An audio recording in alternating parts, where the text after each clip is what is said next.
In ancient China, the best way to get rid of lice was just by plucking them from the head and eating them as a protein snack. Isn't that cool? They actually also used urine to clean their armpits. With China being the birthplace of civilization, the ancestors did some quite unusual hygiene practices. This is History Rediscovered. In this episode, we discuss what hygiene was really like in ancient China. Get ready, it's about to go down. The toilet paper is widely used for hygiene in modern-day society. However, it was not like this always. You will be surprised after going through the ancient ways of wiping. In ancient China, common people used leaves and branches to get things done down the human dungeon.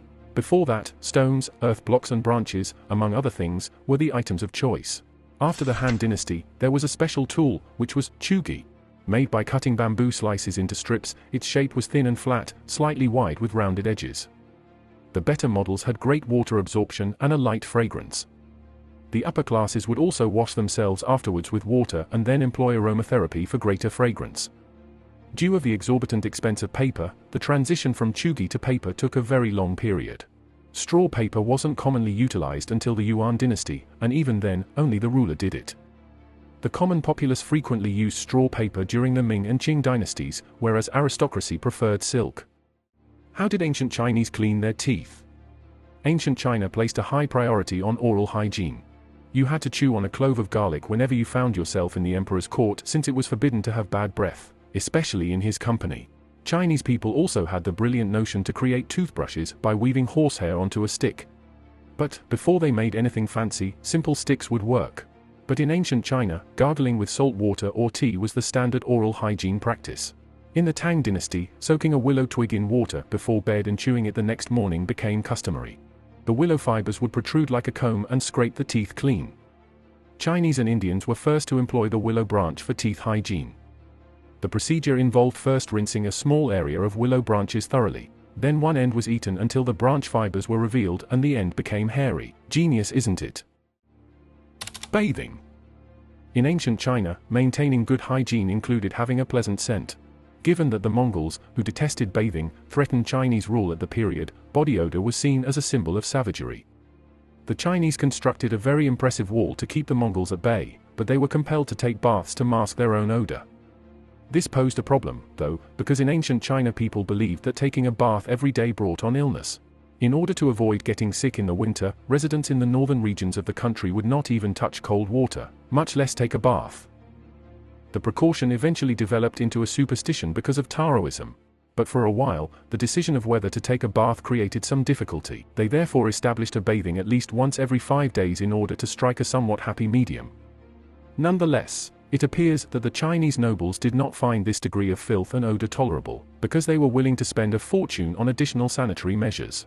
Their subsidy for clothing and hair washing would take up a sizable portion of their earnings. Women from wealthy households would also wear scented pouches tied around their waists to maintain their fresh scent. Also, they added spices to their baths including roots, chrysanthemums, peppers, and ginger. However, the less fortunate individuals in ancient China did not enjoy the luxury of additional options for personal hygiene or odor improvement. People would have the option to use the once-a-year New Year's Day ritual of rubbing urine as a disinfectant in their armpits. The Emperor's Bath. This is Huaqing Pool, a bath in the villa of the Emperor of the Tang Empire around the 7th century. Note that this is not the bath of the palace. This bath was discovered in the 20th century and maintained its original appearance. Notice the circular traces next to the bath above the photo, where it was once the pillar of the main hall. This bath is a hot spring bath that is sourced from natural hot springs.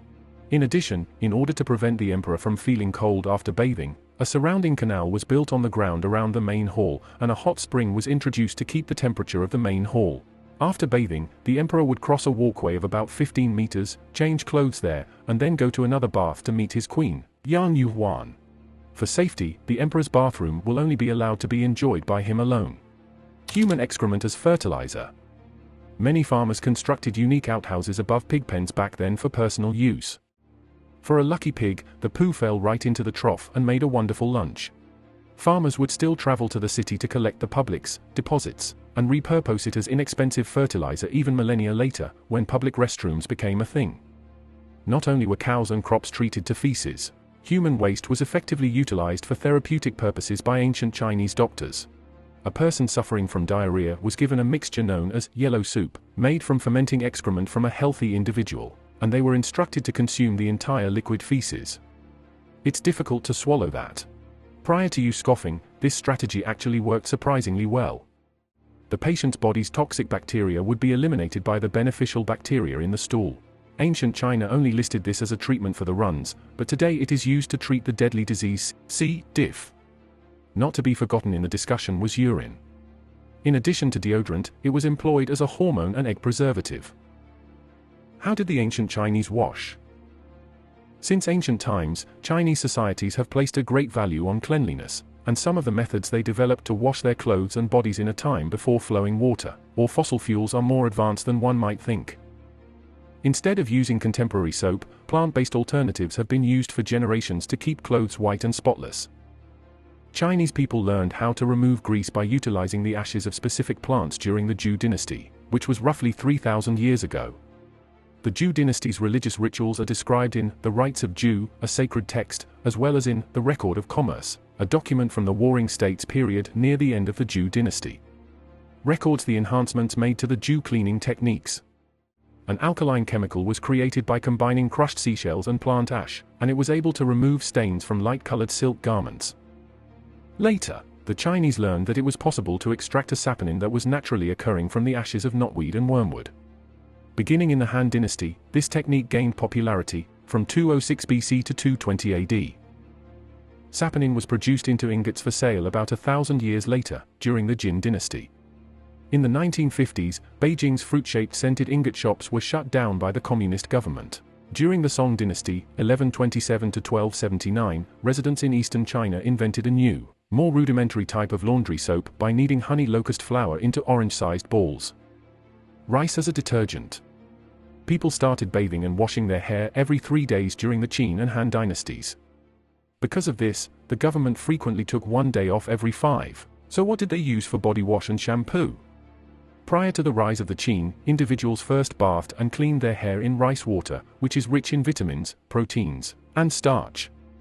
It assisted with rough skin in addition to removing oil stains and maintaining the scalp and hair. Moreover, rice water has medical uses such as relieving weariness and treating frostbite, low back pain, and chilly hands and feet. These natural cosmetics were essentially a blend of facial wash, shower gel, and shampoo. The Chinese honey locust, which has numerous applications, was the next. It was a type of ancient moisturizer and could efficiently clean the skin and remove dirt during the Southern Qi dynasty. In laundering, it might prevent fading and deformation of the clothing. Rheumatism and ringworm may be treated while swimming in it. Later on, people would mix natural plants like saponin to use as a shampoo and hair conditioner. That's it for today. Stay blessed.